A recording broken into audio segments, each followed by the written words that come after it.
Handicapper Steve here, handicapping the racing from Aqueduct Racetrack. Here on opening day, it is Thursday, the 7th of November, 2024. Going to look at the opener from Aqueduct, but before I get on to that, remember to follow me on Twitter at HorseRacingKid5 for more selections for race courses around the world. When I mean around the world, now I know out of the 200-something days on the NYRA circuit, we've run about 180 of them at Aqueduct, but it is opening day for the regular Aqueduct meeting. It's probably going to be the penultimate regular Aqueduct winter meeting. Next year you'll probably have that final one going into 2026, and then that's it. Then we're going to be going to Belmont full time in about a year and a half, so I can't wait for that.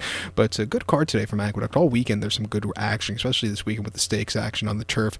Looks like it's going to be another dry weekend, so we should be good with the grass racing. But let's look at this first race from Aqueduct, which is a good allowance obstacle claimer purse, $95,000. Race for 3-year-olds and upwards. Never won $20,000 twice in the main claim starter, or which never won through race here. An obstacle claim price $62,500.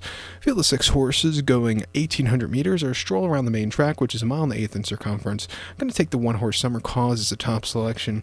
1-3-4-5 for me in the superfecta. 1-3-4-5 super. Top selection 1-horse Summer Cause. This 4-year-old gelding by Summerfront here.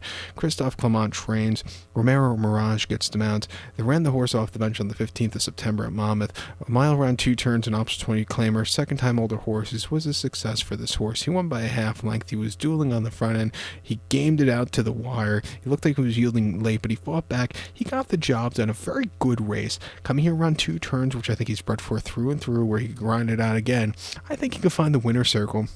He ran 2 back in a allowance race at Aqueduct on the 6th of April, 1 mile over the 1-turn mile in the allowance race last April, and he finished 8th by 14 3/4 lengths that day. That was his final race. He was gelded after that race. The last race was, by the way, first time gelding.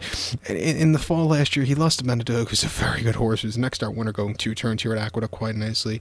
Cassis, next start winner. Mystical Curlin, next start winner. This one, next start winner.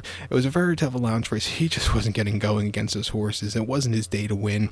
And then prior to that, he ran in the Peter Pan of 2023 at Belmont over the mile in the 8th there. He finished 6th by 15 lengths. Archangelo was next start winner in the Belmont. He just never really got going. And then ran the Tessio of 23 at Laurel over the mile in the 8th, finishing 3rd by 1 1/4 lengths. Performed really ran terrifically. This horse is wide, and you just, you need to have a good trip going around 2 turns at Laurel on the dirt. He didn't that day, but he won quite nicely in late February 2023 at Gulfstream. Mile in the 8th in the main special weight. They usually card that race in late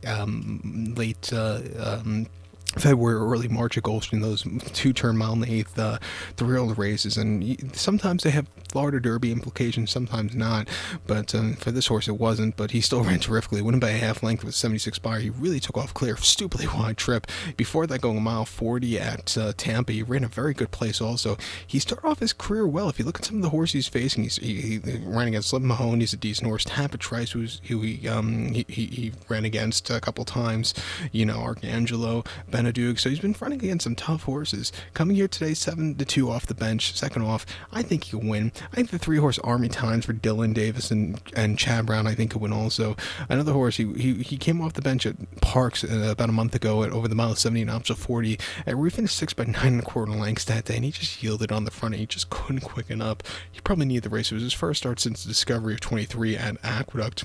Over this mile and 8th trip, he finished 3rd by 7 lengths, where again he yielded before the wire. And then he ran last year Smarty Jones at Parks in last summer behind Irmelo, where Irmelo took off clear. This horse just never really got going. The thing with him is his speed. They're going to see how far it goes today. I think around 2 turns where it could slow down, it could go a long way. It's 7-2. I'll use him on the ticket, but I'm quite interested with Summer Cause in the spots. It's a good race to start off this meeting.